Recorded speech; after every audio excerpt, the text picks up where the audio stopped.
Praise the Lord, hallelujah. Wish you happy Christmas. ప్రతి ఉదయం వేకువనే లేచి దేవుని వాగ్దానములు వింటున్న మీ అందరికీ నా హృదయపూర్వక వందనములు తెలియజేస్తున్నాను. ఈరోజు దేవుని వాగ్దానము పరిశుద్ధ గ్రంథము నుండి లోకాసు వార్త 1వ అధ్యాయము 35వ వచనం. దూత పరిశుద్ధాత్మ నీ మీదికి వచ్చును, సర్వోన్నతుని శక్తి నిన్ను కమ్ముకొనును గనుక పుట్టబోవు శిశువు పరిశుద్ధుడై దేవుని కుమారుడు అనబడును. ఆమేన్, హల్లెలూయా. మరి నిజముగా ప్రియ సహోదర సహోదరి, గాబ్రియేలు దూత చెప్పిన వర్తమానము మరియమ్మకు సంతోషకరమైనదే, కానీ నేను కన్యకను గర్భము దాల్చడము ఇది ఎలాగూ సాధ్యము అని మరియమ్మ సందేహంతో ఉన్నది. దూత మరియమ్మ గారితో మాట్లాడుచున్నది. పరిశుద్ధాత్మ నీ మీదకి వచ్చును, పుట్టబోవు శిశువు పరిశుద్ధుడై దేవుని కుమారుడు అనబడును అని గాబ్రియేలు దూత మరియమ్మ గారితో మాట్లాడుచున్నారు. మరి నిజముగా ప్రియ సహోదర సహోదరి, రాజులకు రాజు ప్రభువులకు ప్రభు యొక్క జననము పరిశుద్ధాత్మ వలన జరిగి ఉన్నది. పరిశుద్ధుడైన దేవునికి జన్మనిచ్చిన మరియమ్మకు పరిశుద్ధాత్మ వచ్చి ఉన్నది. ఆ దేవాది దేవుడు, సృష్టికర్త అయిన దేవుడు మరియమ్మనే ఎందుకు ఎన్నుకున్నారు? మరియమ్మను ఎన్నుకుని ఆమె యొక్క గర్భంలో ఎందుకు జన్మించారు? అనేక మంది స్త్రీలు ఉన్నారు, వారిని అందరినీ విడిచి కేవలం మరియమ్మను ఎన్నుకున్నారు. అంటే మరియమ్మ దేవునికి ఇష్టమైన స్త్రీ అయి ఉండవచ్చు. మరియమ్మ గుణవతి గల స్త్రీ, లేక ఆమె దేవుని చిత్తానుసారమైన జీవితం జీవించి ఉండవచ్చును. మరి నీవు నేను దేవుని చిత్తానుసారంగా జీవిస్తే దేవుడు మన పట్ల గొప్ప కార్యములు, ఆశ్చర్య కార్యములు జరిగించగలరు.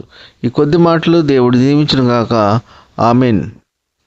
ప్రార్థన. కృపా సత్య సంపూర్ణ మీ ఘనమైన ఉన్నతమైన నామమునకు వేలాది వందనాలు స్తుతులు చెల్లించున్నాం తండ్రి. మీరు గొప్ప దేవుడవు, శక్తివంతుడవు, సర్వాధికారి యేసయ్య, మీకు స్తోత్రములు. ఈ వేకువని లేచి ఎందరైతే మీ యొక్క వాక్యమును విని మిమ్మల్ని అంగీకరించి ఉన్నారో అటువంటి వారిని అందరినీ దీవించండి, ఆశీర్వదించండి. ఎందరైతే మీ యొక్క వాక్యమును వినక మిమ్మల్ని అంగీకరించక ఉన్నారో అటువంటి వారందరూ మీ యొక్క వాక్యమును విని మారు మనసు పొంది రక్షింపబడి మిమ్మల్ని స్తుతించి ఆరాధించే కృప దయచేయండి. వాక్యం ద్వారా తెలియజేసిన రీతిగా గాబ్రియేలు దూత మరియమ్మ గారితో వాగ్దానం చేసిన రీతిని బట్టి మీకు స్తోత్రములు చెల్లించున్నాం తండ్రి. పుట్టబోవు శిశువు దేవుని కుమారుడని తెలియజేసి ఉన్నందుకు మీకు స్తోత్రములు. ప్రియులు మోహన్ రాజు గారు ఎన్నో ఆర్థిక సమస్యలు, అప్పుల బాధలతో ఉన్నారు తండ్రి. కనికరించండి. మోహన్ రాజు గారి యొక్క ఆర్థిక సమస్యలన్నిటి నుండి విడుదల దయచేయండి. వారి యొక్క మానసిక ఆరోగ్యము దయచేయండి, మంచి ఆరోగ్యము దయచేయండి. మీ ప్రియ బిడ్డల పట్ల అద్భుత కార్యములు జరిగించండి, ఆశ్చర్య కార్యములు జరిగించండి. ఉద్యోగం లేని వారికి ఉద్యోగములు దయచేయండి. వివాహములు కాని వారికి వివాహములు జరుగులాగానే మీ కృప ఉంచండి. గర్భఫలం లేని వారికి గర్భఫలం దయచేయండి. గర్భిణీ స్త్రీలకు సుఖమైన ప్రసవ దినాలు దయచేయండి. దిక్కులేని వారిని, దీనులను, అనాథులను కాపాడండి. వారికి కావాల్సిన ఆర్థిక సహాయం అందులాగానే మీ కృప ఉంచండి. పిల్లలు స్కూల్కి వెళ్ళి ఇంటికి చేరే పర్యంతము మీ కృప కాపుదల దయచేయండి. కారుల్లో ప్రయాణించే వారిని కాపాడండి. బస్సుల్లో ప్రయాణించే వారిని కాపాడండి. రైళ్లలో ప్రయాణించే వారిని కాపాడండి. నౌకల్లో ప్రయాణించే వారిని కాపాడండి. విమానాల్లో ప్రయాణించే వారిని కాపాడండి. ఇతర మోటారు వాహనాల్లో ప్రయాణించే వారిని కాపాడండి. ఈ కొద్ది మనవులు ప్రభు అయిన యేసుక్రీస్తు పేరు వేడుకొంచున్నాం తండ్రి.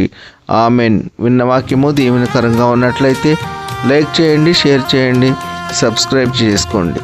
మీ సహోదరుడు Kola Daniel. God bless you.